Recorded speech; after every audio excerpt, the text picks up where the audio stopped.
That opens cat's belly, finds woman's darkest secret inside. The afternoon sun streaming through Dr. Vincent Hayes' office window in Portland, Oregon, felt unusually harsh that day. Dust particles danced in the golden rays, illuminating the chaos of an endless shift at the veterinary clinic. His white coat was covered in coffee stains and animal fur, badges of honor from another grueling day of back-to-back emergencies. Vincent had been a veterinarian for 12 years, but lately the weight of it all pressed down on his shoulders like an invisible hand. Each ringing phone, each distressed pet owner felt like a hammer strike on his already frayed nerves. He was running on fumes and pure determination. Then the bell above the door didn't ring. A woman burst through, her face flushed crimson with panic and fury. In her arms she clutched an enormous burden, a cat so massive it seemed to defy the laws of physics.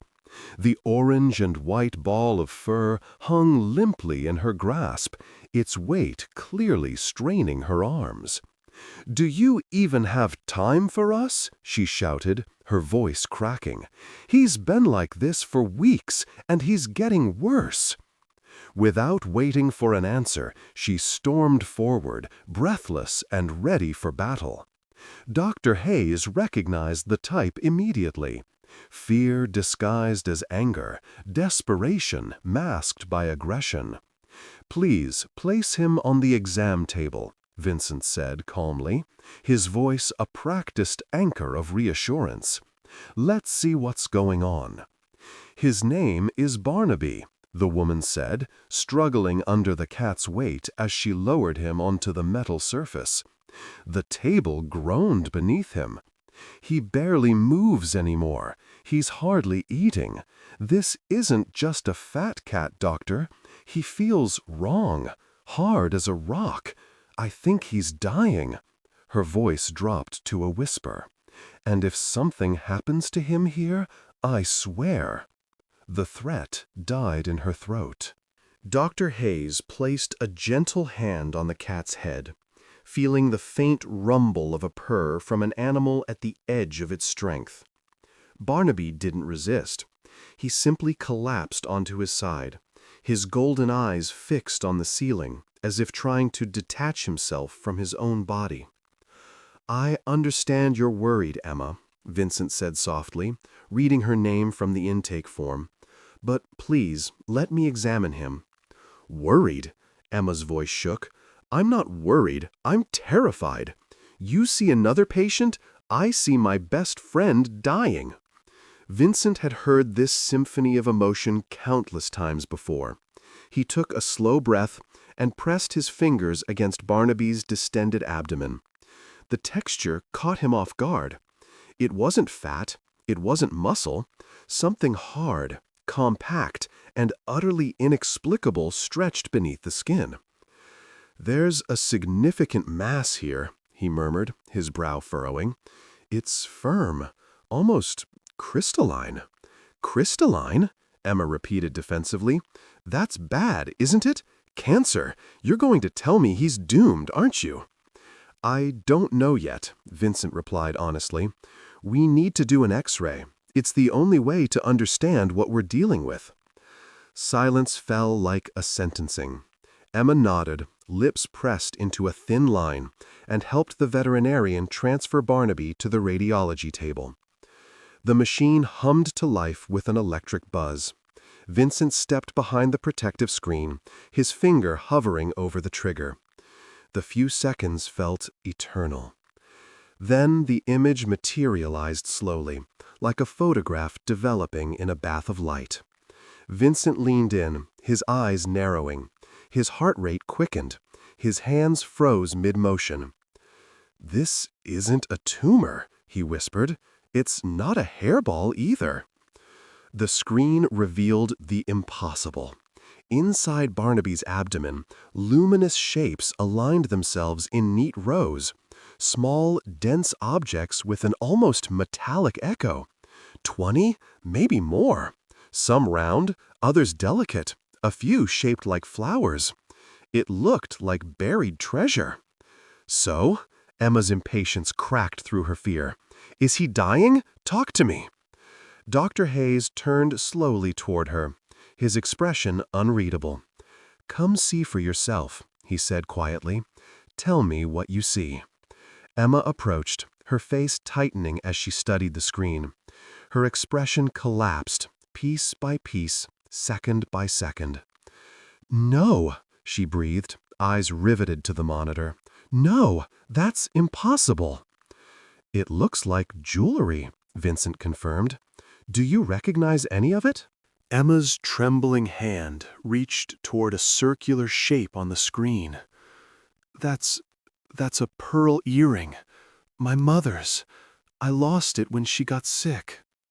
Her finger moved to another object.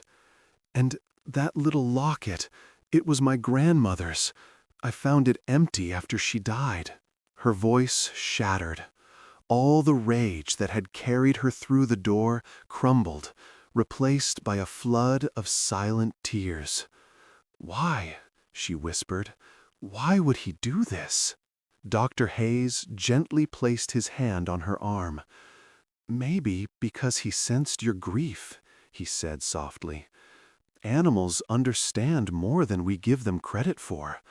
Maybe he wanted to keep your memories inside him so you wouldn't have to carry them alone. Emma broke down completely. Barnaby emitted a weak purr, as if trying to comfort her. We need to remove them, Vincent said quietly. The surgery is risky, but if they stay, he won't survive long. We'll do it tomorrow morning. Emma looked up at him, her face streaming with tears. Please save him. He's all I have left. The doctor nodded solemnly. We'll do everything we can. The night before the surgery, Dr. Vincent Hayes didn't sleep. The clinic, usually filled with anxious barks and nervous meows, sat wrapped in thick silence. Only the blue glow of the computer screen illuminated the room. Barnaby's X-ray still glowed on the monitor like a sky full of strange stars. He'd been staring at those shapes for hours, trying to understand why a cat would swallow these objects, and, more importantly, how. The medical reason eluded him, but the story was taking shape. This wasn't just a clinical case anymore. It was a human mystery, disguised as an animal tragedy. He thought of Emma, her furious arrival, her distress hidden behind screaming. He understood now that her anger was just a mask for loss, for grief she refused to let show. Perhaps Barnaby had sensed that pain, the kind medicine can't heal. Perhaps he'd tried to carry it for her. When morning broke with gray light filtering through the blinds, Vincent was already there, a cup of cold coffee in his hands, his gaze empty but determined. The antiseptic smell in the hallway reminded him of the gravity of what awaited. The operating room was ready. Instruments gleamed in perfect military precision. Emma arrived shortly after, her eyes red and swollen. She didn't shout, barely spoke. Her hands trembled around the pet carrier. "We're going to take care of him," Vincent said, simply. She nodded, unable to speak. Her fingers slipped through the bars to stroke Barnaby's head. "Hang on, big guy," she whispered. "You hear me? Hang on."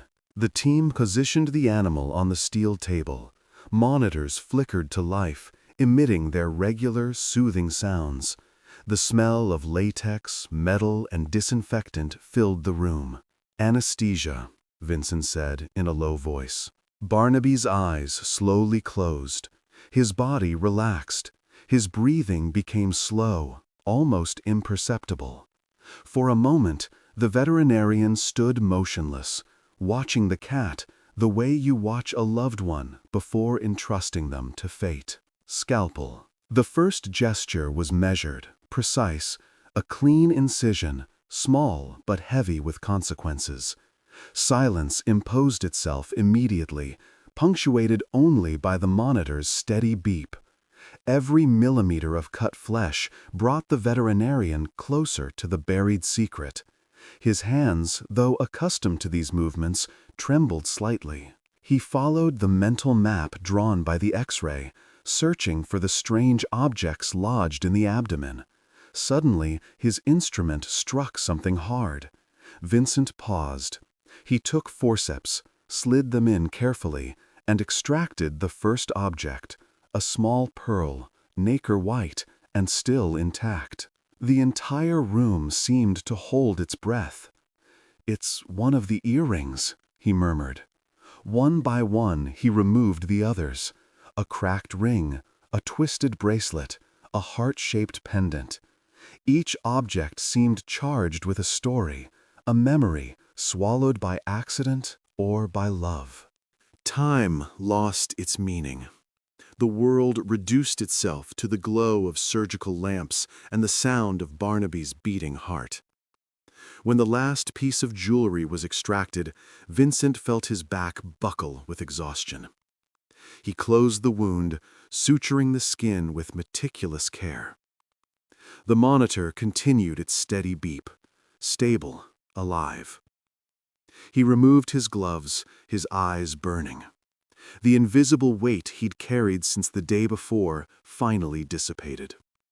In the waiting room, Emma leaped to her feet when the door opened. Dr. Hayes entered, holding a tray covered with sterile cloth. He placed it gently on the table between them. "Everything's here," he said. "Every piece." Emma pulled back the cloth. Her breath caught. The cleaned jewelry lay there, glinting under the light. She brought a trembling hand to her mouth. "My God, it's really them," she whispered. Her fingers brushed the locket, the pearl, the ring. She burst into sobs, her face flooded with memories. "He carried all of this for me." "He pulled through," Vincent replied. "He's still weak, but alive. You can see him in a bit." Emma laughed and cried at the same time, the tension of recent days finally breaking. She looked up at the veterinarian, her eyes shining. "Thank you. You didn't just save my cat. You gave me back my family." Vincent nodded, a discreet smile on his lips. "Sometimes our patients don't just come to heal. Sometimes they remind us of what we've lost." The days following the surgery passed with an unreal slowness, as if time itself held its breath. The veterinary clinic seemed to float in fragile peace. Even the usually noisy dogs barked softly, as if they understood something important had just happened. In the recovery room, Barnaby rested on a heated blanket. His shaved belly revealed the fine scar, sewn with jeweler's precision. The monitor displayed regular, stable, reassuring vitals.